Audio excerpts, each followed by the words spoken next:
Okay, Diana, we're going to talk about your hobby. Okay. Well, what is your hobby? Well, I have lots of different hobbies, but right now I'm learning to play the guitar. Great. How long have you been playing or practicing? I got my guitar 2 years ago, but I've probably spent a total of 2 weeks practicing. Really? Did you bring your guitar to Japan? I didn't. Actually, my brother wants to learn to play also, so he's taking good care of my guitar while I'm here. But when I get back, I'll jump right back into practicing. Oh, great. Well, who's a better player? I am for sure, Okay. but I told him if he gets better than me while I'm away, that he has to teach me everything he knows. Oh, that's only fair. I know. Okay. Can you play any songs? Yes, I can play Joyful, Joyful, We Adore Thee, and just the last part of the Star Spangled Banner. Not the beginning. The beginning's way too hard. Oh, yeah? Yeah. Okay. Oh, great. Well, thanks a lot. You're welcome. Okay, Shane, you're from Ireland. I am indeed, yeah.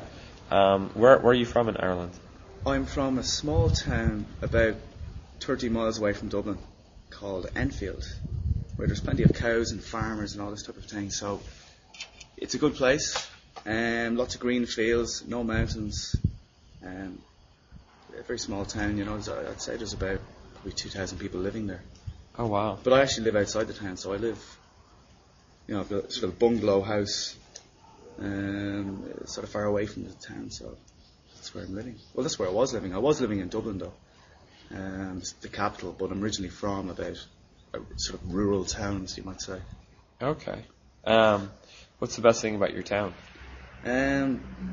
It's a very close-knit community, so if you go into a bar or a pub, everyone seems to know each other.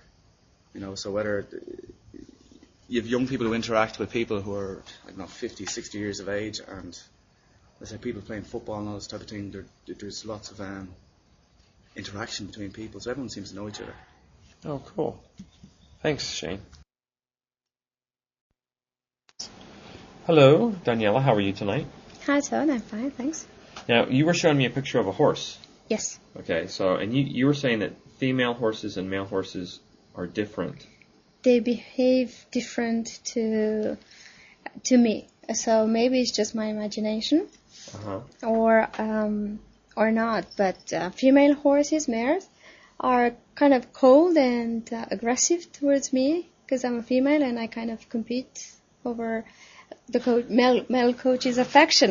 That was my conclusion, because male horses are so nice to me.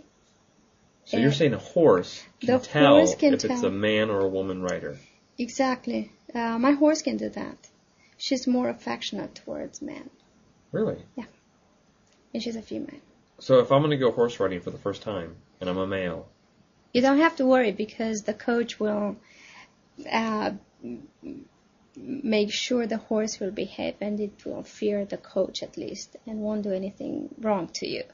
But if you want to make friends with a horse, you'll probably have to work out more with a male horse. Really? Yeah, for me it's difficult to become very friendly to a female horse or mare.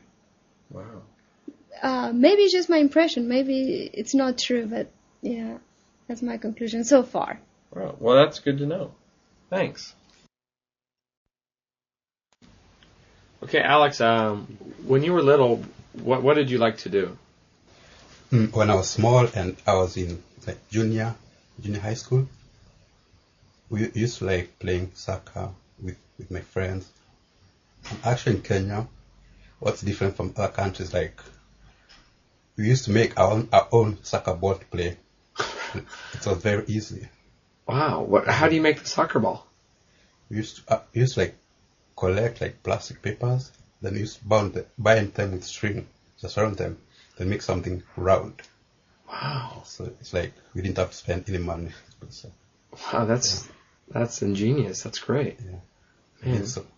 So, were you a good soccer player? Not really. No. I used to like playing soccer, but I was not very good actually. To say the truth. Yeah. Yeah, me too. I wasn't a very good athlete. I mean, I like sports, but I was never very good. So do you play soccer in Japan? Sometimes, until last year when I was in school, I used to play soccer. But right now, actually, I'm not playing anymore because I'm like busy. Yeah. Yeah, and you can't play soccer alone. You need like a group of people, and everyone is busy right now, so Yeah, I'm not playing anymore. Yeah, it's a bummer. Like, I always want to play sports, but it's just hard as you get older. Yeah. When's the last time you played soccer? About one year ago. I think November of 2003. November. Okay. Oh, and actually, in Kenya, do you call it soccer or football? In Kenya, you call it football. Football, I'm sorry. Actually, I've been in Japan for some time, so I'm used to calling it soccer. Yeah. But in Kenya, you call it football. Okay. Thanks, Alex.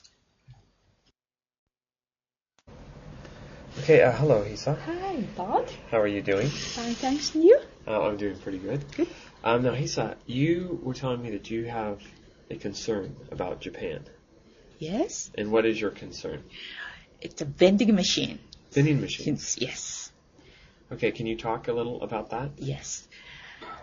As you've already noticed, how many vending machines you come across a day if you are on the street? Yeah, many. Yes. And I really don't think we need that many. Uh-huh. And then each one is really consuming energy. So that is my big concern.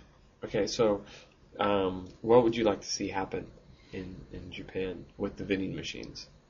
Sorry, what? Where? Like what would you like to happen with the vending machines? Yes. Would you like more laws or? Number one, it really aggravates the scenery. Oh yeah. Yes, and then if each one of us take drink with us, we really don't need that many. Each corner or even one corner, you really see so many kinds. Yeah. And then that is, we can really evacuate so many, and then we will have safer, more space on the road, because even without vending machines, imagine how narrow our roads in Japan. Yeah, exactly. Even the walking path is so narrow, it's dangerous.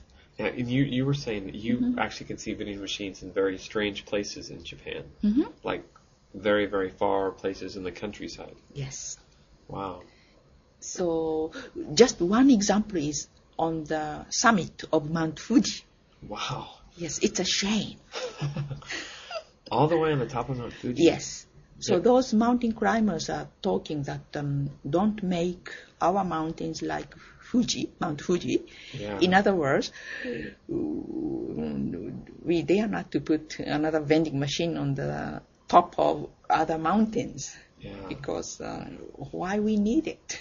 Yeah, that's crazy. It's ridiculous. All right, thanks a lot, Hisa. My pleasure.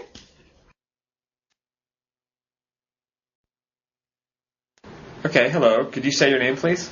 Yes, my name is Diana Haney. Diana, where are you from? I live in Chicago.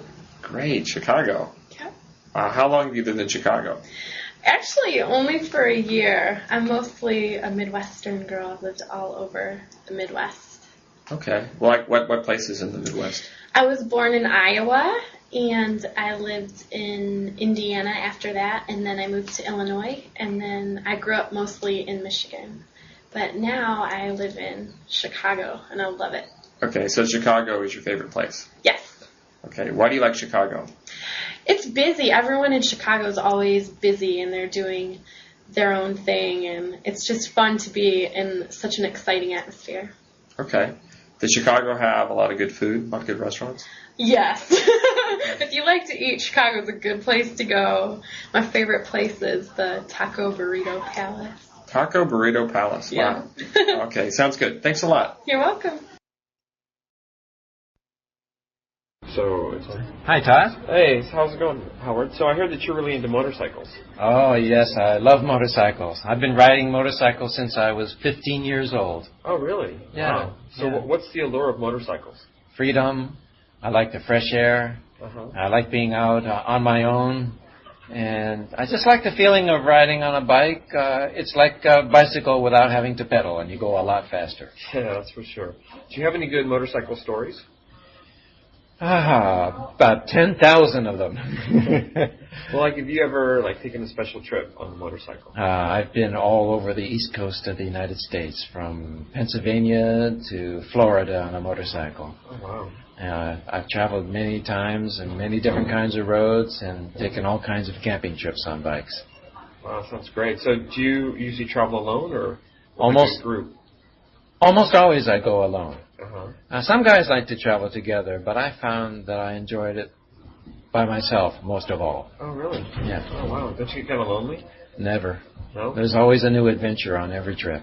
Oh, have you ever made any special friends out on the road? Oh, sure. Yeah. Bikers are like a special kind of fraternity. Every biker knows each other, and we're all very close, even though we're not close. All right. Thanks a lot, Howard. You're welcome.